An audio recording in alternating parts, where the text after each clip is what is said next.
Existe desigualdad, partimos de la premisa de que existe la desigualdad, y desigualdad la entendemos como desigualdad económica, política y social.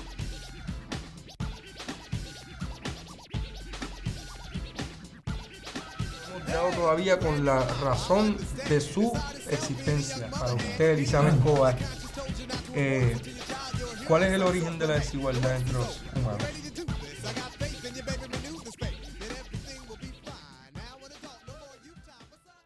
Yo creo que lo importante sería cómo nosotros vamos a conseguir, ¿verdad?, a través de los procesos sociales de lucha, que esa desigualdad que existe se vaya poco a poco reduciendo, pero entendiendo que hay unas diferencias. Yo pienso que una cosa son los derechos que tiene la gente, tú sabes, las naciones a ciertas cosas, ¿verdad?, que existen en la Carta de Derechos, en las Naciones Unidas, que todas las naciones, por una cuestión inherente, tienen el derecho a la independencia, pero sabemos que esa independencia es relativa y que muchas veces es una cuestión en un papel, en un documento. Lo mismo con lo que habíamos hablado de la democracia, tú sabes, es básicamente un simulacro, porque siempre hay una dictadura de clase dentro del tipo de democracia que haya, ¿verdad?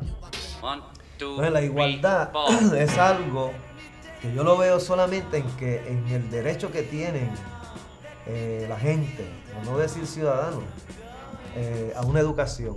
Por ejemplo, puede ser que la razón para que exista esa desigualdad es la educación misma, ¿verdad? Ojalá fuera la educación lo que verdaderamente determina esa desigualdad, pero sabemos que esa desigualdad está determinada por la economía, ¿no?, por la base económica de todas las sociedades. Nosotros vivimos en la sociedad capitalista, no importa la forma de gobierno que exista, no importa las teorías de la superestructura, de que si vivimos en el posmodernismo, que si el modernismo, que si...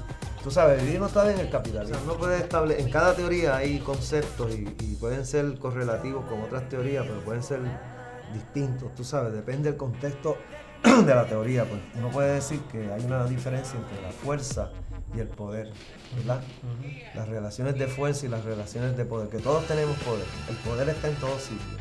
Pero la fuerza del Estado, como por ejemplo Lenin definía el Estado como la fuerza o la violencia organizada para oprimir una clase a otra, ¿verdad? Y todo eso tiene que ver con la policía, con el ejército, con las prisiones, con todo eso. Y cada sociedad pues va creando, o hay una evolución de esas instituciones. Por ejemplo, las prisiones contemporáneas no existían en la época de Sócrates. O sea, Sócrates no fue una prisión, fue a una celda, una cárcel, o sea, que es distinto. Pero una prisión es como una ciudad amurallada que tiene su propia economía, tiene sus propias instituciones, y tú vas allí a vivir, a hacer un tiempo específico y luego sales de nuevo a lo que llaman una sociedad libre, tú sabes. Que cuando yo salí de la prisión, llegué a Puerto Rico, me di cuenta que yo salí de una prisión cerrada a una prisión abierta. Bueno, pero entonces quiere decir que si la fuerza organizada, ¿verdad?, que es la que defiende el derecho de gobernar, de dominar, de esa pequeña clase dominante, es lo que determina la desigualdad, pues entonces habría que entonces derrocar, ¿verdad?, esa fuerza de la forma que fuese. Pero eso no nos dice a nosotros que la desigualdad va a desaparecer. ¿Sabes? Yo no creo que haya una fórmula mágica, por lo que hemos visto, porque en un momento dado en los 70 nosotros pensábamos que la revolución estaba ahí, tú sabes, con la crisis del petróleo y todo eso, pero los capitalistas se aprendieron también la teoría de Marx, ¿tú entiendes?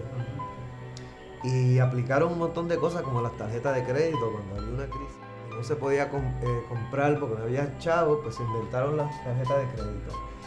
Y esas diferencias también están en relación a la identidad. O sea, identidad, para tú tener una identidad tiene que ser diferente a otra gente. Ok, pero el que yo pueda imaginarme, el que yo pueda tener la capacidad de imaginarme un mundo sin desigualdad, hace posible el que se pueda tener un mundo de igualdad. Existe el concepto de que uno es idéntico a uno mismo, ¿verdad? Entonces, el concepto de igualdad no es un concepto, por ejemplo, del marxismo, es un concepto de la Revolución Francesa. El igualismo que se predica en la sociedad, la revolución burguesa, pues obviamente nunca existió, tú sabes. Es una cuestión idealista en el sentido filosófico, no en el sentido ético. Y entonces querer una igualdad así de sopetón, pues una cuestión idealista, utópica, qué sé yo, que no tiene raíces, no tiene base en la sociedad, en lo real y en lo concreto. El compromiso del artista en la sociedad es un tema del todo el siglo XX. En Puerto Rico, los artistas siempre, desde Campeche, Oyer, ¿verdad? En el área de las artes plásticas, los escritores, Tapia, siempre han tenido una conciencia social, política, digo, con unos límites, ¿no? En cada caso, ¿sabes? Donde hay una despolitización.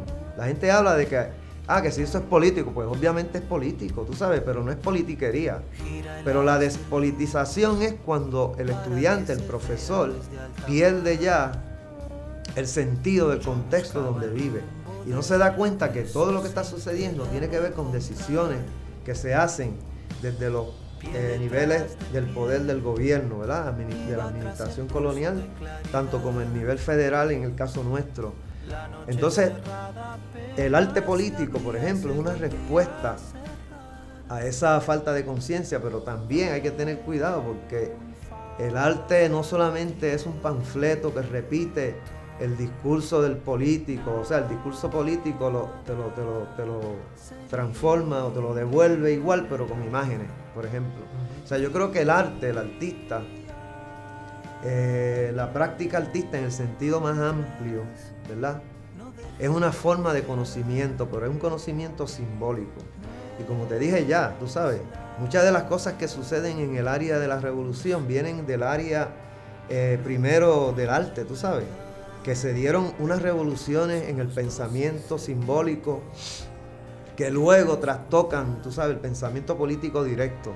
Pero el problema es que la mayor parte de los líderes políticos son asimbólicos. La felicidad es también un concepto burgués, tú sabes, porque la felicidad verdaderamente no es como dice la Constitución de Estados Unidos, que todo hombre, toda persona tiene el derecho a ser feliz. El concepto de la felicidad es un concepto verdaderamente idealista, y cuando digo idealista te lo estoy diciendo en el sentido filosófico.